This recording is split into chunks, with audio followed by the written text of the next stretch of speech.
अरबों का एक मशहूर बुत जो सफ़ा और मरवा पहाड़ियों पर पूजा जाता था। ये वो बुत थे जिसे लोगों ने अपने हाथों से नहीं तराशे थे, बल्कि ये जीते जागते हकीकी इंसान थे।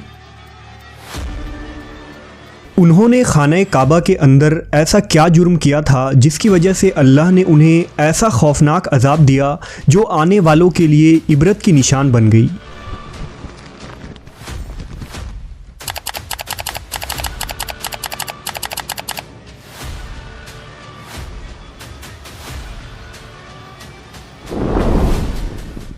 जब से खाना काबा तामीर हुआ तब से लेकर अब तक जिसने भी बैतुल्लाह की बेहुरमती की या बेहुरमती करने की कोशिश की तो अल्लाह ने उनका वो हशर किया कि रहती दुनिया तक इबरत का निशान बनकर रह गए, फिर चाहे वो दुनिया का ताकतवर बादशाह अब्रहा और उसके हाथियों का लश्कर ही क्यों ना हो।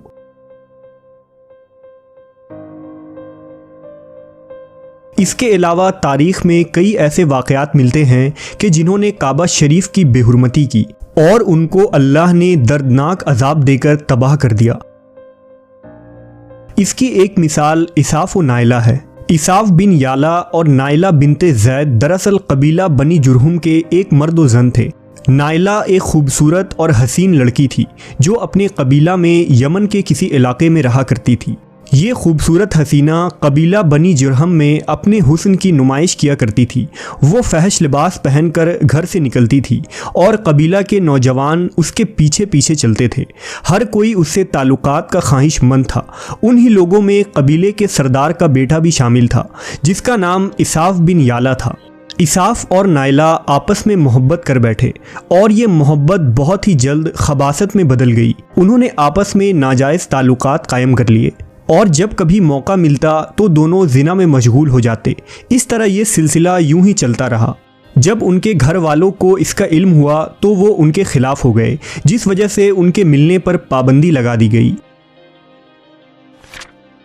एक दफ़ा का वाक़या है कि बनी जुरहम का एक काफ़िला हज करने के लिए मक्का के लिए रवाना हुआ तो ये दोनों भी उस काफ़िले के साथ हज के लिए चल दिए। काफ़िला मक्का पहुंचा और ये हज के अय्याम थे। उन्हीं दिनों का वाक़या है कि एक रोज़ काबा में लोगों की तादाद बहुत ही कम थी और आसपास कोई भी मौजूद न था, लिहाजा शैतान ने उनके दिलों में वसवसा डालना शुरू कर दिया। वो दोनों खाने काबा में दाखिल हो गए और इस तन्हाई के आलम में जिना करने लगे। उनके इस खबासत और काबा की बेहुरमती पर ज़मीन और आसमान कांप उठा। समुंदर की मौजें जोश मारने लगी और अल्लाह की तरफ से अजाब नाजिल हो गया। हुआ यूं कि जब वो खाना काबा के अंदर बदफेली कर रहे थे तो उसी वक्त उनकी रूहें कब्ज़ कर ली गईं और उनके गोश्त पोश्त के जिस्म पत्थर के बनते चले गए। ये लम्हा इंतहाई खौफनाक और अजीबो गरीब था। दो जिंदा इंसान अजाब इलाही के तहत अब पत्थर के बन चुके थे। कुछ देर बाद जब बनी जुरहम के लोग काबा के करीब आए और बैतुल्लाह के दरवाजे को खोला तो दोनों बदबख्त बरहना हालत में पत्थर बने खड़े थे।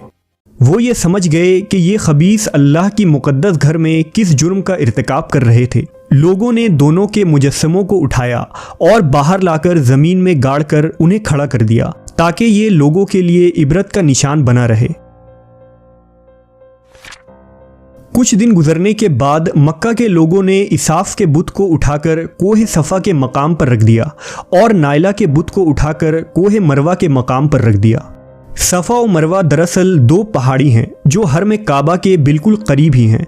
उन्हीं दो पहाड़ियों पर चढ़कर और चक्कर लगाकर बीबी हाजरा अलैहिस्सलाम ने उस वक्त पानी की तलाश की थी जब हज़रत इस्माईल अलैहिस्सलाम शेर खार बच्चे थे और प्यास की शिद्दत से बेकरार हो गए थे।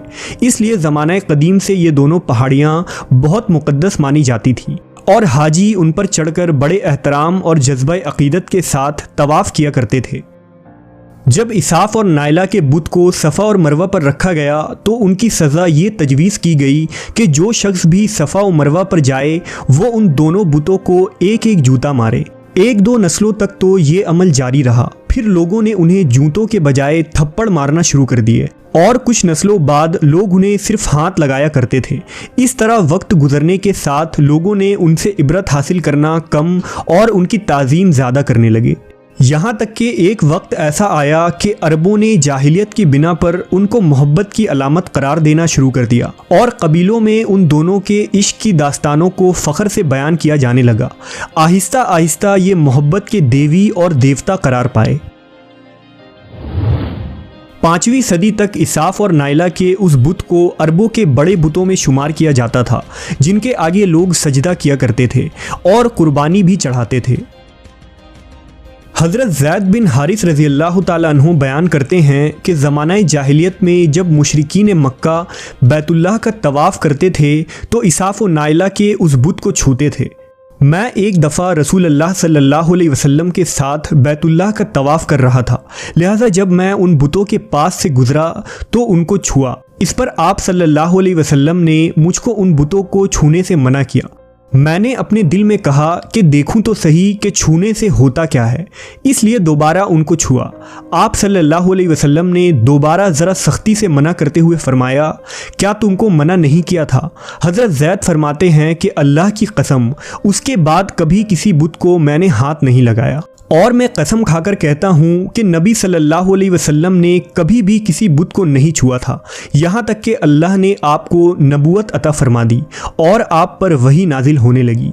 एक दिन रुश्द हिदायत का एक सूरज तुलू हुआ जिससे ये पूरा खत्ता जगमगा उठा। हुजूर पाक सल्लल्लाहु अलैहि वसल्लम नबूवत के ओहदे पर फायज हुए। आप सल्लल्लाहु अलैहि वसल्लम ने दावत व तबलीग का काम शुरू किया। 10 हिजरी में जब अल्लाह ने अरब में दीन इस्लाम को गालिब किया और मोहम्मद सल्लल्लाहु अलैहि वसल्लम ने मक्का फ़तह किया तो आप फ़तह के बाद हरम शरीफ में दाखिल हुए और आपने अपने भाई हज़रत अली के साथ मिलकर तमाम छोटे बड़े बुतों को तोड़ डाला। आप बुत तोड़ते जाते और ये फरमाते जाते कि हक़ आ गया और बातिल मिट गया। बेशक बातिल ने मिट जाना ही था। यहाँ तक कि खाना काबा तमाम बुतों से पाक हो गया। फिर आप सफ़ा और मरवा पर तशरीफ़ ले गए और इसाफ व नाइला के उस बुत को अपने मुक़द्दस हाथों से तोड़ डाले।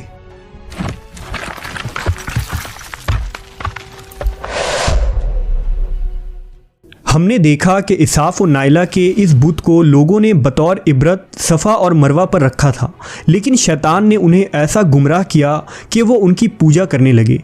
सिर्फ यही नहीं बल्कि ज़िना जैसे बदतरीन जुर्म जिसे काबा शरीफ के अंदर किया गया था, लोग इस दास्तान को फ़ख्र के तौर पर बयान करने लगे। होना तो ये चाहिए था कि उनके इस बदफेली पर लानत की जाती, लेकिन अरबों ने इस गुनाह को दास्तान इश्क बना दिया और इसाफ व नाइला को एक रोल मॉडल के तौर पर पेश करने लगे। बिल्कुल इसी तरह आज के इस फितने भरे दौर में यही कुछ हालात नज़र आते हैं, जहां अगर कोई शख्स किसी तरह का संगीन जुर्म करे तो लोग उसे हीरो की तरह बतौर नमूना पेश करते हैं। फ्रीडम, आज़ादी ख्याल और लिबरलिज़म के नाम पर हर तरह की खबासत और बुराई को खूबसूरत अंदाज में पेश करके उसकी भरपूर तायीद की जाती है। अल्लाह रब्बुल इज़्ज़त से दुआ है कि अल्लाह हमें हर किस्म की बुराइयों और फितनों से महफूज रखे और शैतान लईन के वसवसों और चालों से हिफाजत फरमाए।